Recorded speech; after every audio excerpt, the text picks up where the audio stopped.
আলহামদুলিল্লাহি রাব্বিল আলামিন ওয়াসসালাতু ওয়াসসালামু আলা রাসূলিহিল কারীম। সম্মানীয় সুধীমণ্ডলী, আজ আমার আলোচ্য বিষয় একটি হাদিসের গূঢ় তাৎপর্য। মুসলিম শরীফে বর্ণিত রয়েছে, রাসূল করিম সাল্লাল্লাহু আলাইহি ওয়াসাল্লাম ইরশাদ করেছেন, ইযা মাতাল ইনসানু ইনকাতা আনহু আমালুহু ইল্লা মিন সালাসাতিন ইল্লা মিন সাদাকাতিন জারিয়াতিন আও ইলমিন ইয়ুনতাফিউ বিহি আও ওয়ালাদিন সালিহিন ইয়াদউ লাহু। রাওয়াহু মুসলিম।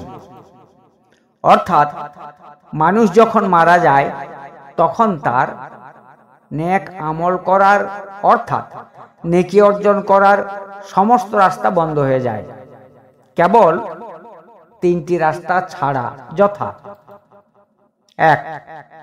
সদকায়ে জারিয়া, অর্থাৎ মৃত ব্যক্তি যদি তার জীবদ্দশায় কোনো স্থায়ী দান খয়রাত করে যায়, তাহলে যতদিন ওই দানটা মানুষের উপকারে লাগবে ততদিন সে কবরে শুয়ে শুয়েও নেকি পেতে থাকবে। যেমন, কোনো ব্যক্তি একটি নামাজের মুসল্লা মাদ্রাসায় দান করে মারা গেল, কিংবা রাস্তার ধারে একটি গাছ লাগিয়ে মারা গেল। এবার যতদিন পর্যন্ত মাদ্রাসাওয়ালারা ওই মুসল্লায় নামাজ পড়বে, কিংবা যতদিন পর্যন্ত ওই গাছের ফল মানুষ খাবে, কিংবা ওই গাছের ছায়ায় বসবে, ততদিন পর্যন্ত সেই মৃত ব্যক্তি কবরে শুয়ে শুয়ে নেকি পেতে থাকবে। ২ নম্বর, উপকারী বিদ্যা, অর্থাৎ কেউ যদি কাউকে কোরআন শিক্ষা দিয়ে যায়, তবে যতদিন পর্যন্ত ওই শিক্ষার ধারা অব্যাহত থাকবে ততদিন পর্যন্ত সেই ব্যক্তি কবরে শুয়ে শুয়ে নেকি পেতে থাকবে। ৩ নম্বর, নেককার সন্তান যখন তার জন্য দোয়া করবে, অর্থাৎ কারো কোনো সন্তান বা প্রিয়জন যদি মৃতের জন্য দোয়া করে, তবে যতবার তারা মৃতের জন্য দোয়া করবে ততবার সেই মৃত ব্যক্তি কবরে শুয়ে শুয়ে নেকি পেতে থাকবে। এবার কারো মনে প্রশ্ন জাগতে পারে, আমরা শুনেছি মৃতের জন্য যে কোনো মানুষ দোয়া করলে তার সব মৃত ব্যক্তি পেয়ে যায়, তাই আমরা ইমাম সাহেবকে কোরআন খতম করিয়ে বা মাদ্রাসার মৌলবীদেরকে বুখারি খতম করিয়ে বা গ্রামের মানুষকে কলেমাখানি করিয়ে এসারে সব করি। কিন্তু উক্ত হাদিসে দোয়া করার ব্যাপারে ইমাম মৌলবীদের বাদ দিয়ে কেবল সন্তানের কথা উল্লেখ করা হলো কেন? উত্তরে শুনে রাখুন, উক্ত হাদিসের দ্বারা একথা বোঝানো হয়নি যে ইমাম মৌলবীদের দ্বারা এসারে সব করা চলবে না বা দোয়া করা চলবে না। বস্তুত তাদের দ্বারা তো এসারে সব করা যাবে, কিন্তু উক্ত হাদিসে দোয়ার ব্যাপারে খাস করে সন্তানের কথা উল্লেখ করার মধ্যে একটি সূক্ষ্ম তাৎপর্য আছে। সেটা হচ্ছে, একমাত্র সন্তানের দোয়া বা প্রিয়জনের দোয়াই হচ্ছে সবচেয়ে নির্ভেজাল, আর অন্যদের দোয়ার মধ্যে ভেজাল থাকতেও পারে। কিন্তু কারণ সন্তানের দোয়ায় যে ইখলাস ও আন্তরিকতা থাকবে তা অন্যের দোয়ায় না থাকতেও পারে। আর সব পাওয়ার জন্য আমলের মধ্যে ইখলাস থাকা একান্ত জরুরি। তাই এখানে খাস করে সন্তানের কথা উল্লেখ করা হয়েছে। এই মর্মে তিরমিজি শরীফে বর্ণিত, রাসূল করিম সাল্লাল্লাহু আলাইহি ওয়াসাল্লাম ইরশাদ করেন, ইন্না আসরাত দুআয়ে ইজাবাতান দাওয়াতু গায়েবিন লাগাইব, অর্থাৎ কোনো অনুপস্থিত ব্যক্তির জন্য অন্য কোনো অনুপস্থিত ব্যক্তির দোয়া অতি তাড়াতাড়ি কবুল হয়। এর কারণ হচ্ছে অনুপস্থিত ব্যক্তির দোয়া লৌকিকতাহীন ও রিয়ামুক্ত থাকে, ফলে এতে পূর্ণ ইখলাস থাকে, তাই এটা কবুল হয়ে যায়। অনুরূপভাবে সন্তানের দোয়াও রিয়ামুক্ত হয়, তাই এতেও পূর্ণ ইখলাস থাকে, তাই এটাও কবুল হয়ে যায়। শ্রদ্ধেয় সুধী, সন্তানের দোয়া ও অপর মানুষের দোয়ার মধ্যে কত যে পার্থক্য তা একটি উদাহরণ দিয়ে বোঝানো যাক। আমাদের এই ভারত হচ্ছে একটি বিচিত্র দেশ। এই দেশে নানা জাতির, নানা ধর্মের, নানা ভাষার, নানা রুচির ও নানা পেশার মানুষ পাওয়া যায়। এই ভারতে বিয়ে বাড়িতে নাচ গান করার জন্য যেমন মেয়ে ভাড়া পাওয়া যায়, তেমনি মরা বাড়িতে কান্দার জন্য কান্দুনে মেয়ে ভাড়া পাওয়া যায়। এবার ওই রকম একটা ঘটনা বলছি। একটি গ্রামে একটি গরিব ও বিধবা মেয়ে মারা গেল। মেয়েটার একটি মাত্র 3 বছরের বাচ্চা ছাড়া আর কেউ নেই। গ্রামের মোড়লরা চাঁদা করে তার কাফন দাফনের ব্যবস্থা করতে লাগলো, কিন্তু মরাবাড়ি শুনশান, চুপচাপ।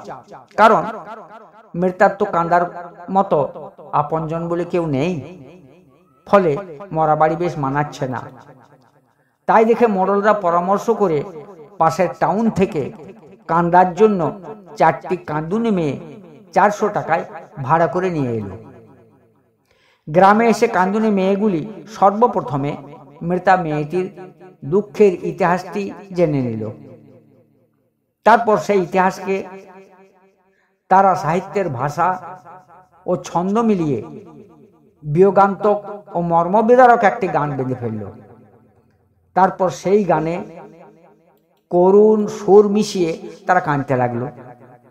তাদের করুণ কান্না শুনে পাড়ার মেয়েরাও জড়ো হলো ও তাদের সঙ্গে তারাও কেঁদে শাড়ির আঁচল ভিজিয়ে ফেলল। অবশেষে সকলের কান্না দেখে বিধবার 3 বছরের বাচ্চাটাও কাঁদতে লাগলো।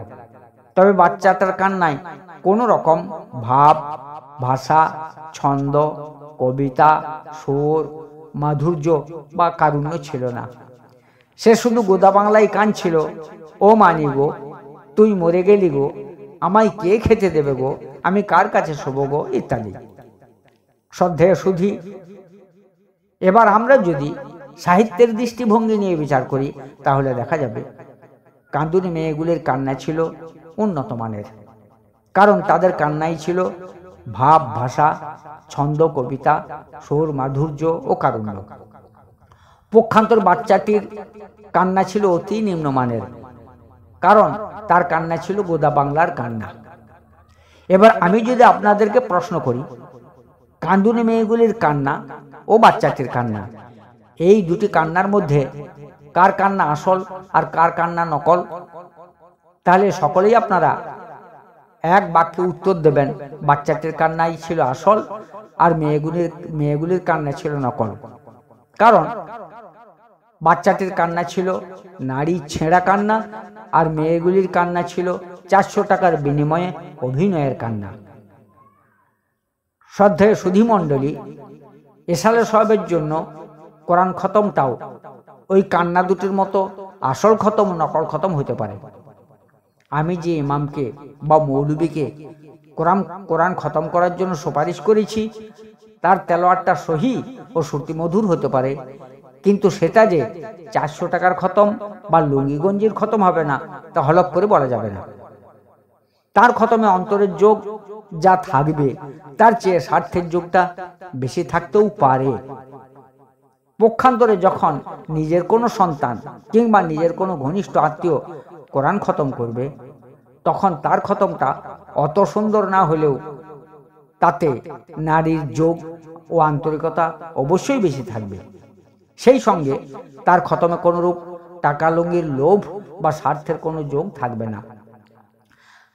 তাই তার দোয়াটা অতি সত্বর আরশ ভেদ করে আল্লাহর কাছে পৌঁছে যাবে। এই জন্য উক্ত হাদিসে দোয়ার ব্যাপারে সন্তানের কথা উল্লেখ করা হয়েছে। তবে আমি এখানে একথা বলতে চাচ্ছি না যে কোনো ইমামের বা কোনো মৌলানার ইখলাস থাকবে না। বরং আমি বলতে চাচ্ছি তাদের মধ্যে কারো অন্তরে ইখলাসের ঘাটতি থাকতেও পারে।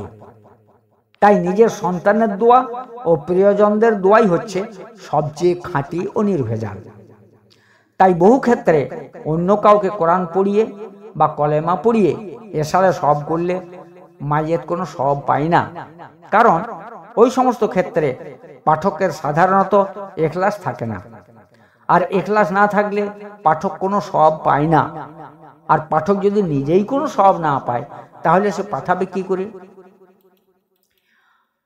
তবে যদি উক্ত পাঠকের মধ্যে দুটি শর্ত পাওয়া যায় তাহলে তার সওয়াব হতে পারে ও সেই সওয়াব মাইয়েতও পেতে পারে। যথা: এক, পাঠক যদি আন্তরিকতার সঙ্গে ও ইখলাসের সঙ্গে কোরআন পাঠ করে ও তার মধ্যে কোনো রকম রিয়া বা ভণ্ডামি বা কপটতা না থাকে তাহলে অবশ্যই তার সওয়াব হবে ও সেই সওয়াব মাইয়েত পেয়ে যাবে। কিন্তু পাঠক যদি লোক দেখানোর জন্য, সুনামের জন্য, অপবাদ থেকে বাঁচার জন্য, চক্ষু লজ্জার ভয়ে অথবা সামাজিকতা রক্ষার জন্য কোরআন পাঠ করে তাহলে তার কোনো সওয়াব হবে না, আর ইশারা সওয়াব করলে মাইয়েতও কোনো সওয়াব পাবে না। দুই, পাঠক যদি নির্লোভ হয়ে নিঃস্বার্থভাবে কোরআন পাঠ করে তাহলে অবশ্যই তার সওয়াব হবে ও সেই সওয়াব মাইয়েত পেয়ে যাবে। কিন্তু পাঠক যদি টাকা পয়সার লোভে, কাপড়ের লোভে বা খাওয়ার লোভে কোরআন পাঠ করে তাহলে তার কোনো সওয়াব হবে না, আর ইশারা সওয়াব করলে মাইয়েতও কোনো সওয়াব পাবে না। তাই যেখানে টাকা পয়সার চুক্তি করে পড়ানো হয় অথবা যেখানে চুক্তি না করলেও পড়নেওয়ালাকে টাকা পয়সা দেওয়ার রেওয়াজ আছে সেখানে অপরকে দিয়ে কোরআন পাঠ করালে কোনো সওয়াব হবে না, আর মাইয়েতও কোনো সওয়াব পাবে না। মাননীয় সুধী, এখানে একটি কথা অবশ্যই ভেবে দেখার মতো। আমরা সকলেই জানি আমাদের মৃত্যুর পর জীবিত সন্তানদের দোয়া অবশ্যই আমাদের দরকার হবে। তবু আমরা নিজের ছেলে মেয়েকে কোরআন পাঠ করার ও দোয়া করার মামুলি শিক্ষাটুকুও না দিয়ে কেবল জেনারেল শিক্ষায় শিক্ষিত করে তুলি। আমরা মনে করি আমার ছেলে বড় ডাক্তার, মাস্টার বা অফিসার হয়ে গাড়ি বাড়ি করুক।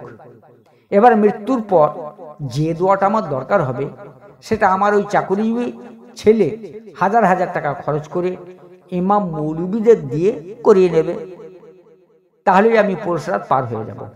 সুতরাং মরার পর শুধু ওই সামান্য দোয়াটার জন্য আমার যোগ্য ছেলেকে কোরআন শিক্ষা দিয়ে তার সময়টা নষ্ট করব কেন?